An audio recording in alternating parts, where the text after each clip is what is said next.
Welcome back, and now for the news in detail. We start from Turkey, which has accused the Kurdish People's Protection Units of releasing more than 800 ISIS militants in Syria. In a statement, Turkey's defense ministry said NATO needs to realize Ankara is its only partner in Syria fighting ISIS. The defense ministry said Turkey fought alongside NATO and neutralized more than 4,000 ISIS members in Iraq and Syria.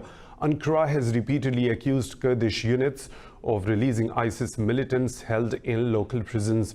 Last week, President Tayyip Erdogan tried to and failed to persuade Washington to cut ties with Kurdish SDF.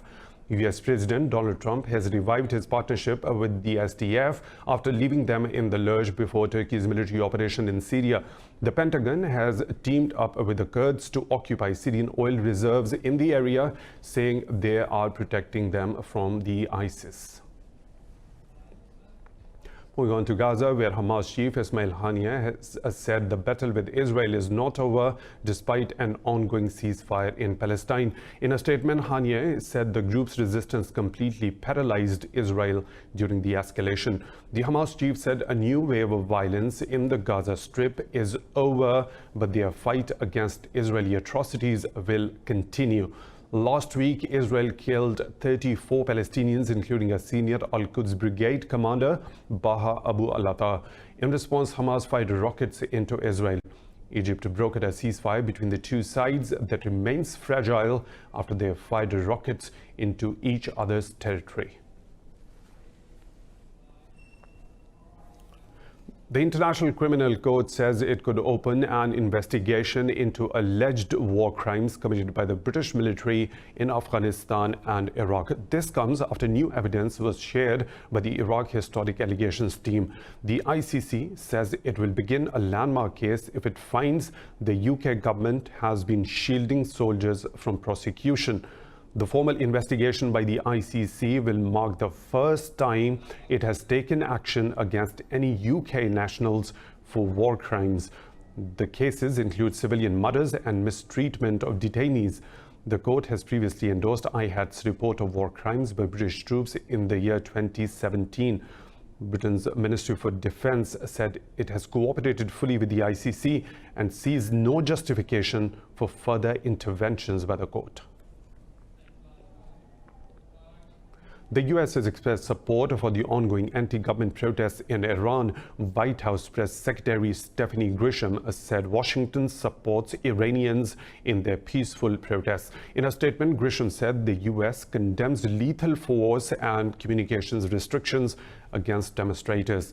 She accused Tehran of supporting terrorism and inflicting oppression on its own people. U.S. Secretary of State Mike Pompeo has also voiced backing for the demonstrators in Iran. Meanwhile, Iran's foreign ministry spokesman Abbas Mousavi strongly condemned Washington's support for rioters. The demonstrations kicked off across Iran after the government withdrew fuel subsidies, raising gasoline prices. 4 Afghan soldiers have been wounded in a suicide attack close to a military training center in Kabul. The Interior Ministry says the suicide bomber blew himself up in Police District 19. No group has claimed the responsibility yet. Last week, 12 people, including 3 children, were killed and 20 others were wounded in a blast elsewhere in Kabul. Pakistan has successfully conducted a training launch of a new surface-to-surface ballistic missile. Military spokesperson Major General Asif Ghafoor said Shaheen-1 can deliver all types of warheads up to 650 kilometers. He said the launch was aimed at testing operational readiness of Pakistan Army's Strategic Forces Command. The spokesperson said the test was conducted to ensure Pakistan's credible minimum deterrence. Pakistan's President Dr. Arif Ali has hit out at a former Indian military general for inciting the rape of Kashmiri women. In a TV debate, retired Major General S.P. Sinha endorsed rape and murder as legitimate military tactics.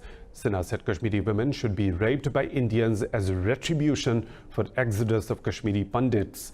In a tweet, Alvi said people should imagine the fate of women in occupied Kashmir, where such men wield power with impunity. Quoting a Human Rights Watch report, Alvi said Indian forces have used rape as a tool in the valley. Former Chief Minister of the Valley, Mehbooba Mufti, also condemned the comment. She said New India is baying for blood and rape. The occupied valley is reeling under curfew and communications blackout for the last 106 days. A delegation of South Korean Buddhists has visited Lahore Museum to pay respect to the relics of Gautam Buddha. The 30-member delegation of Jogi order, led by leader Van Von Haing, reached Pakistan on Saturday. The Khyber Pakhtunkhwa government says the delegation will also visit holy sites in Taxila, Mardan and Gilgit-Baltistan. It said the delegation will also meet Pakistan's President Arif Alvi and Prime Minister Imran Khan in Islamabad. The visit has been arranged by the Khyber Pakhtunkhwa Ministry of Culture and Pakistan's embassy in Seoul. For more on this, we are joined by Sarah Sarwar, Head of Chancery Embassy of Pakistan in South Korea. Thank you for your time. Please tell us how the pilgrimage was arranged. Regarding this visit, it has been a very hectic and tiresome job due to the efforts of our embassy and in particular the efforts of our ambassador, His Excellency Mr. Rahim Hayat Qureshi. Due to his untiring efforts, this visit was made possible. And it's not just that due to the efforts of our embassy, but also, if you look at Pakistan now, the situation is very stable there. Security is no more a concern. And that is the reason why visitors and tourists who intend to visit Pakistan, they show ready acceptance to visit Pakistan because of its security environment and because they're pretty much satisfied with it. And also the facilitative atmosphere that is being provided by the government of Pakistan due to its recent initiatives and its particular focus on tourism to bring tourism to Pakistan. This atmosphere, this conducive atmosphere has been able. That is the reason why we have been able to arrange this pilgrimage to Pakistan. Sarah, please also tell us about the religious significance of the pilgrimage to Pakistan by these South Korean Buddhists. Buddhist exchange between the two countries is very old. And if we look at this current visit, then, Pakistan is the center of Buddhism. Gandhara, which is now Pakistan, it was the center of Buddhism, and there was once the largest Buddhist population that was living in Pakistan. There are so many historical and archaeological sites that are of considerable value to the Buddhists all over the world, and in particular Korea. We have recently also discovered a sleeping Buddha, that is the oldest statue of sleeping Buddha in Bhamala. And there are so many other living sites. There is a Manthal rock in Gilgit, there's a sacred rock of Hunza, there are so many archaeological sites in Takhtabahi, Mardan, Peshawar, that are so important and significant for these Buddhists that even recently we have seen that there was a Thai monk delegation that visited Pakistan, and there were monks from China who visited Pakistan, and now these Korean monks are visiting Pakistan. So, which shows that Pakistan has been a cradle of civilization, and it has been of significant value for this tourists that are going to Pakistan. Sarah Sarwar, thank you very much for talking to Indus News. Moving on, Islamabad's peace initiative, the Kartarpur corridor, has boosted the number of Sikh pilgrims visiting holy sites in Pakistan. Indian media reported the flow of pilgrims to Kartarpur shrine is picking up on weekends and religious days. According to government data shared by Indian media, 1,800 people are scheduled to visit Kartarpur on Sunday, November the 24th. It said the number is nearly 3 times the 671 people who visited on November the 17th. It said 279 Indians visited on November the 13th, 241 on November the 14th, 161 on November the 15th, and 402 on November the 16th. on the 550th birth anniversary of Guru Nanak Dev. On November the 12th, a total of 546 Indians made the trip. Kartarpur Shrine is the last resting place of Sikhism founder Baba Guru Nanak, and Pakistan opened it as a religious harmony initiative for Sikhs. China has called on the US to stop flexing its muscles in the South China Sea and to avoid adding new uncertainties in Taiwan. At a closed-door meeting in Bangkok, China's Defense Minister Wei Fenghe urged his US counterpart Mark Esper to avoid escalating tensions in the region. Earlier, Esper publicly accused Beijing of increasingly resorting to coercion and intimidation to advance its strategic objectives in the region. The exchange came a day after China sailed a carrier group into the sensitive Taiwan Strait, led by its first domestically built aircraft carrier.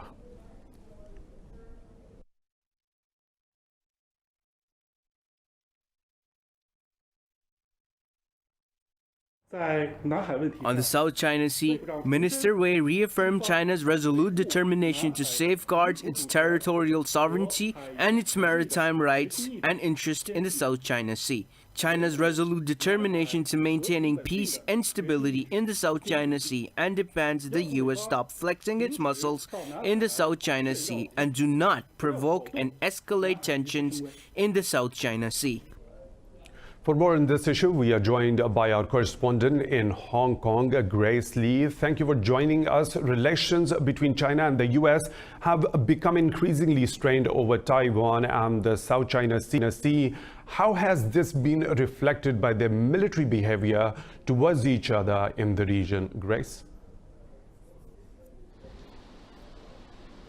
Yeah, well, it's certainly been a contentious issue, especially as the two nations face off in this growing trade war as well. But when it comes to military might in the region, the U.S. has already said last year that China has pretty much complete control over the South China Sea. And a lot of the tensions going on there kind of point to this. The U.S.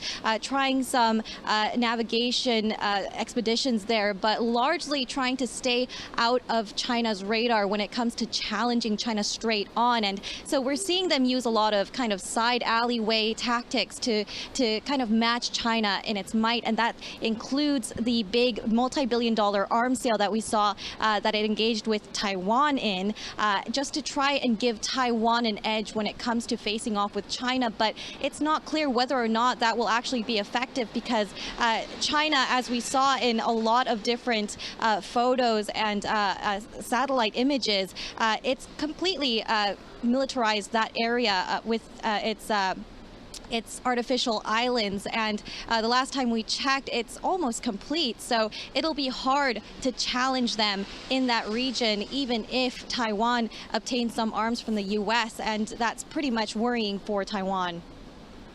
Okay, Grace, if we talk about the ASEAN member countries which have claims to the South China Sea, and as we know, there are a number of different islands, and many ASEAN countries have the claims on those islands as well. How has this affected their relations with China on this one?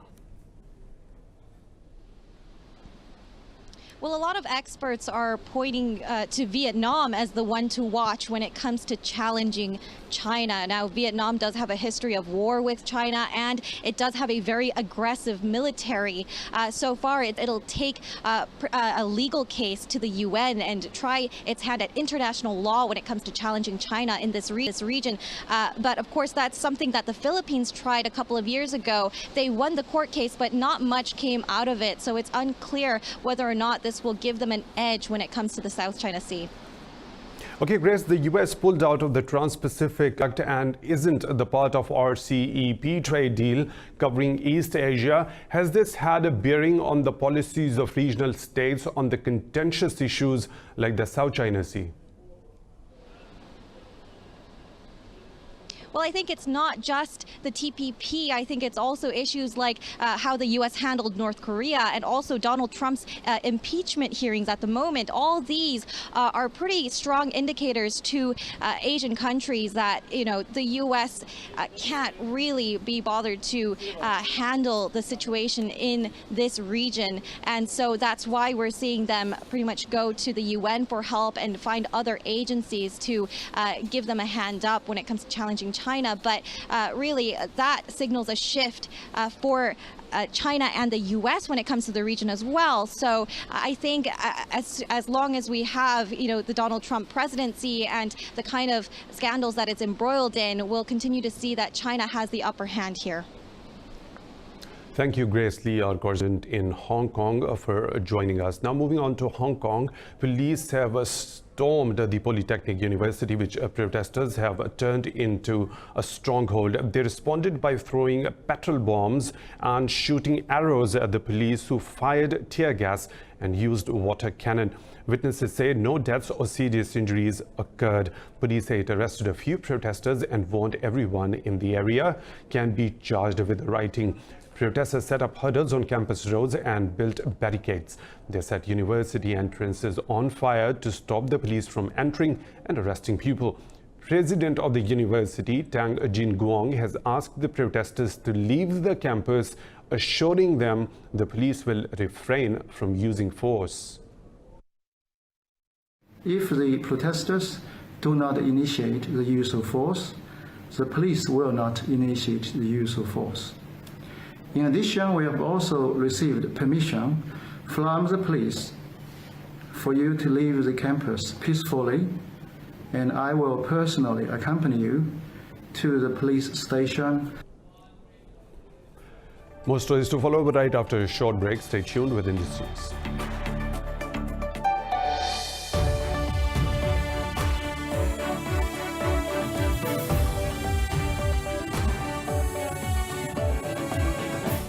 Welcome back. After the break, we start from the U.S., where 4 people have been killed and 6 others wounded in a mass shooting at a football watch party in Fresno, California. Police say the gunman opened fire at people attending a backyard gathering. It is the second mass shooting in California in less than 24 hours after Sunday's assault killed 5 people. Moving on to Libya, which says it has deported 62 illegal immigrants to Chad and Sudan. The Immigration Control Department says the people were returned through the southern borders with Chad and Sudan. The International Organization for Migration says Libya has more than 600,000 illegal immigrants. It says Libya holds 6,000 migrants, including women and children, in detention centers. Thousands of people, mostly Africans, use Libya as a staging point before crossing the Mediterranean Sea to Europe.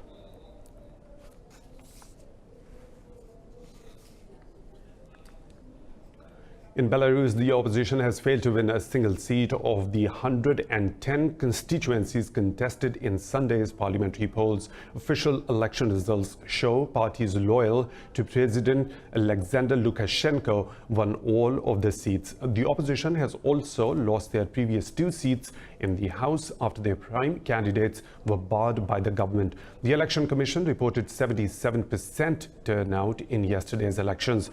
President Alexander Lukashenko, ruling the country for the past 25 years, succeeded in maintaining his hold onto the power. The polls are being viewed as a litmus test of transparency for the sanctions-hit country, which is looking to mend its ties with the West. In Italy, Venice's state of emergency shows no sign of lifting after the city was hit by its 3rd very high tide in a week. The floodwater reached 1.5 meters high. More about Aqua Alta in this report.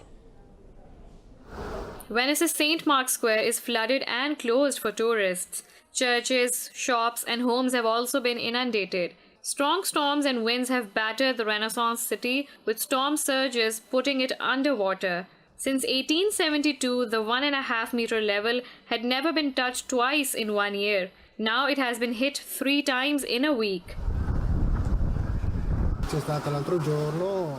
We had lots of damages. For example, in my case, the electrical system went underwater, a lot of merchandise got lost, necklaces and other goods, all underwater. We have to lift desks and drawers, rinse again and clean up.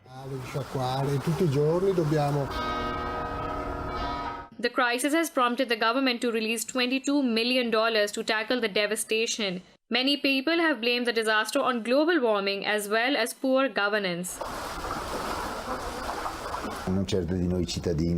We had to blame certain politicians of the past. Unfortunately, we pay the consequences. This is the problem. The local meteorological department says more rain is expected in Venice in the coming week, but tides and weather conditions will ease.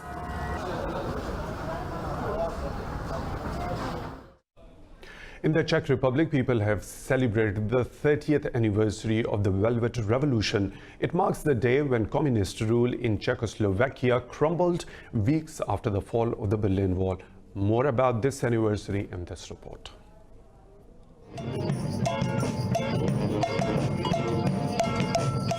Camouflaged in exciting costumes, thousands of people marched in the streets of Prague as the country celebrates 30 years of democracy. Marchers played music and flew insect balloons along the Charles Bridge during the Velvet Fun Festival. The event offered Czechs more of a party with unseasonably warm weather.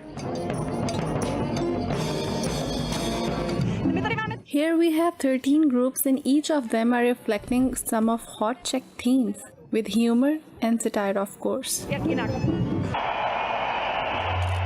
The festivities took place a day after 200,000 people rallied against Prime Minister Andrej Babiš and President Miloš Zeman. Protesters demanded that Babiš step down over concerns the pair are chipping away at democracy in a nation of 10.7 million people. We are here because we don't agree with the politics our top representatives are doing, which is based on lies and who are doing things which are not normal in moral society.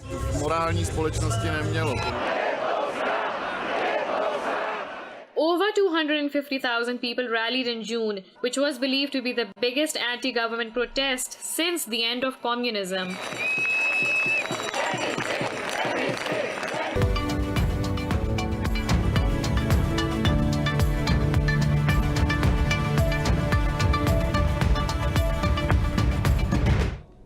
Lows at the highs of the business world now. Stock markets across Europe are trading flat amid an ongoing focus on developments in trade talks between the US and China. Investors are holding back as there is no major earnings or expected data released today.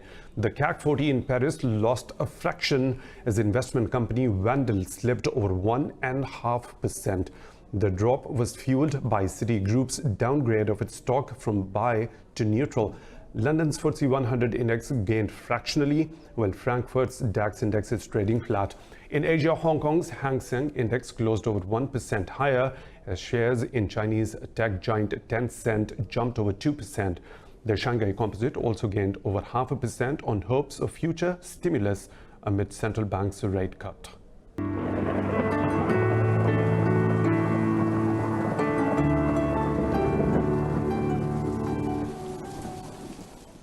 Time to take a look at the weather situation from around the globe.